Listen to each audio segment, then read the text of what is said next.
이재명을 찾기 위해서 저 높은 곳을 쳐다보지 마십시오. 거기에는 이재명이 없습니다. 이재명은 바로 여러분들의 옆에 있기 때문입니다.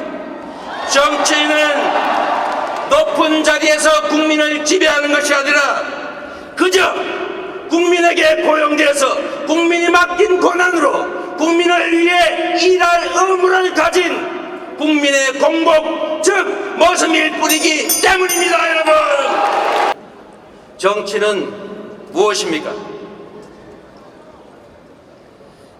인간은 무한한 욕망을 가진 존재입니다.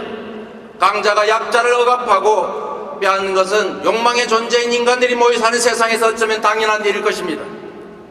우리가 국가를 만들고 대통령을 선출해 엄청난 권력과 예산을 맡기고 우리 모두의 약속인 법과 질서에 재산과 자유는 물론 목숨까지 맡겨가면서 우리가 복종하는 이유는 그것이 우리가 공정한 질서 속에서 공평한 기회를 누리고 우리가 기한 만큼의 몫을 차지할 수 있는 공정한 세상을 바라기 때문입니다. 대한민국은 민주공화국이고 그래서 국민이 곧 국가입니다. 모든 국민은 평등하고 자유로우며 인권과 복지가 보장되고 안전하고 평화롭게 살아갈 권리가 있습니다. 정치의 역할은 바로 강자의 힘에 의한 일탈과 횡포, 기회의 독점, 불공정한 구조를 통한 부당한 이익을 억제하고 힘없고 가난한 모든 이들에게 평등한 기회와 공정한 경쟁, 정당한 몫을 보장하기 위한 것입니다. 그렇지 않습니까, 여러분?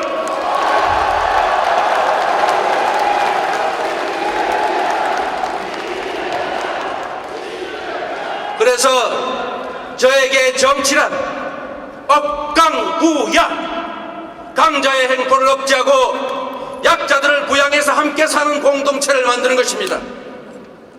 억강구약의 길 이재명과 함께 가 주시겠습니까, 여러분?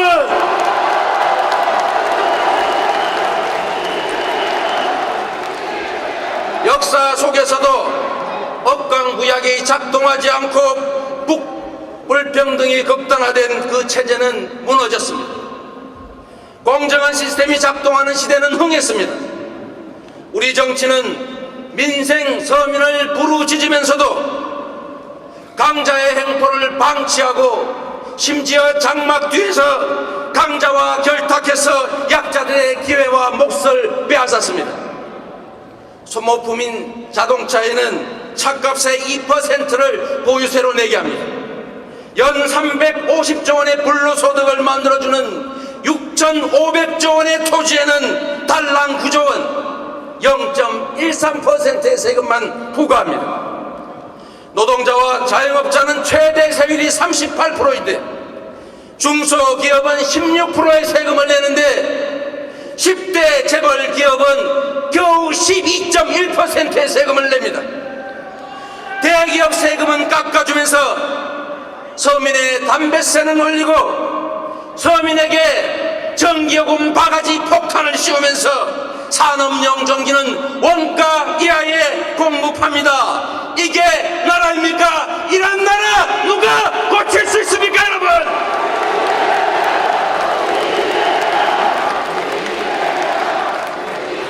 노동자를 보호해야 할 노동부는 대량 노동자를 탄압하고 불법 장시간 노동을 강요해서 일자리를 줄이고 있습니다. 이런 비정상의 나라 고칠 수 있는 사람 누구입니까?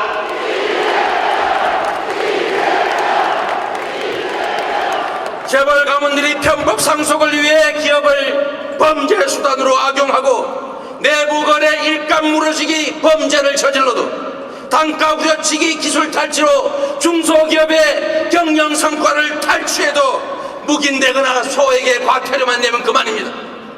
누가 이런 나라 고칠 수 있습니까, 여러분? 기업 살리기에 공적 자금 170조를 쏟아부은 정부가 개인 채무자들을 살리기 위해서 1조 원이라도 썼다는 말을 들어본 바가 없습니다. 재벌 대기업에는 예산을 마구 퍼주면서 투자라고 주장합니다.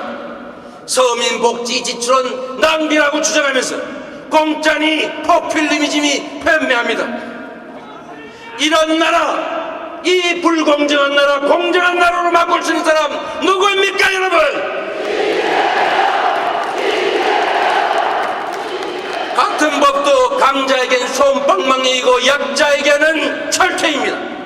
같은 법도 강자에게는 성공의 기회이고 약자에게는 족쇄입니다. 정치 때문에 대한민국은 세계에서 가장 불평등한 나라가 됐습니다. 상위 10%가 연소득의 절반을 차지합니다.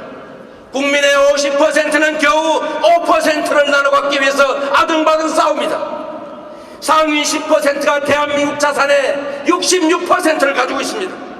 하위 50%는 겨우 2%를 가지고 나누고 다투고 있습니다. 미국조차 100대 부자의 80% 이상이 자수성가했습니다. 대한민국은 100대 부자의 80%가 다 상속받은 자들입니다. 누가 이런 나라 고칠 수 있습니까?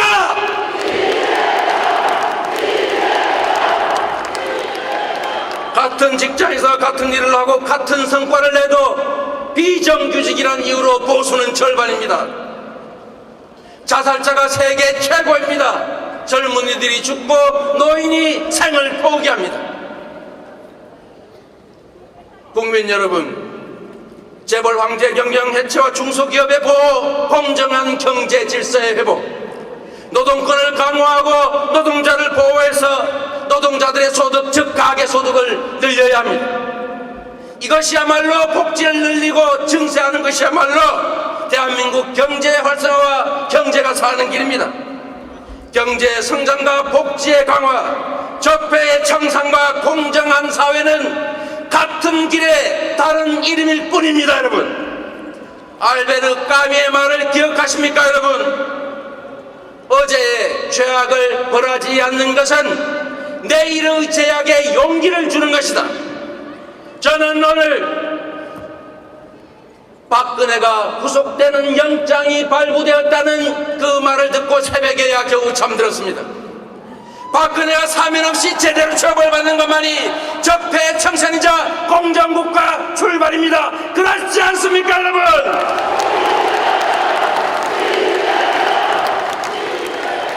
박근혜에 이어 4대 강공 4차원 외교로 수십 아니 100조 원 이상의 국민 혈세를 퍼다 없앤 이명박도 반드시 조사해서 처벌해야 합니다. 기총소사까지 동원해서 광주 학살을 자행한 전두환도 다시 책임을 물어야 하고 박정희와 이승만에게도 최소한 역사적 재평가의 책임을 물어야 합니다. 여러분, 누가 할 수 있습니까? 훔치고 빼앗는 도둑을 잡아야 마을에 평화가 오고 평화롭게 함께 살 수 있습니다. 청산이 있어야 비로소 진정한 통합, 진정한 새 출발이 가능하지 않습니까 여러분? 누구도 범죄로 돈을 벌고 부자가 되어서는 안 됩니다. 재벌과 최순실, 박근혜 어느 누구든지 범죄 행위로 얻은 불법 수익은 몰수해야 합니다. 그렇지 않습니까? 복지 학대 없는 불평등 해소는 불가능합니다. 증세 없는 복지는 박근혜의 말처럼 빈말일 뿐입니다. 증세는 서민이 대상이 아니라 영업이익 500억 이상을 내는 대기업들 440곳, 10억 이상의 초고소득을 하는 우리나라 단 6,000명밖에 없는 이 소수의 초고소득자를 상대로 증세해야 됩니다. 그렇지 않습니까? 노동자를 보호하고 노동권을 강화해서 임금을 올리고 일자리를 늘려서 가계소득이 증가해야 경제가 삽니다.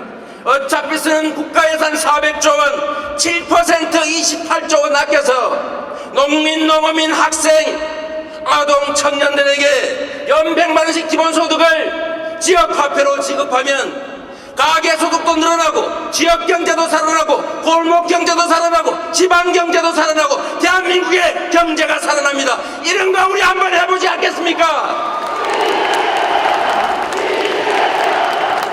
청산할 기득권과 손을 잡지 말아야 달라붙는 기득권 세력을 독한 마음을 먹고 떼어내야 기득권의 소나기에서 죽어가고 있는 정의와 평등 그리고 희망의 새싹들이 죽지 않습니다. 억강구약이 바로 정치의 역할이며 사명입니다. 일제의 기득권으로부터 자유로운 이재명이 끊임없는 도전으로 위기를 이겨 한계를 넘어온 실력으로 국민과 손잡고 공정사회 건설, 적폐 청산의 역사적 책임을 다하겠습니다, 여러분. 태산을 옮기는 경류도 빗방울에서 출발했던 것처럼 우리의 열망과 작은 헌신들이 모여 꿈과 희망이 넘치는 공정한 새나라 만들어낼 것으로 믿습니다. 지금 이 자리에 이재명이 서 있는 것도 이미 기적입니다. 기적은 시작과 끝을 알 수 없는 것입니다.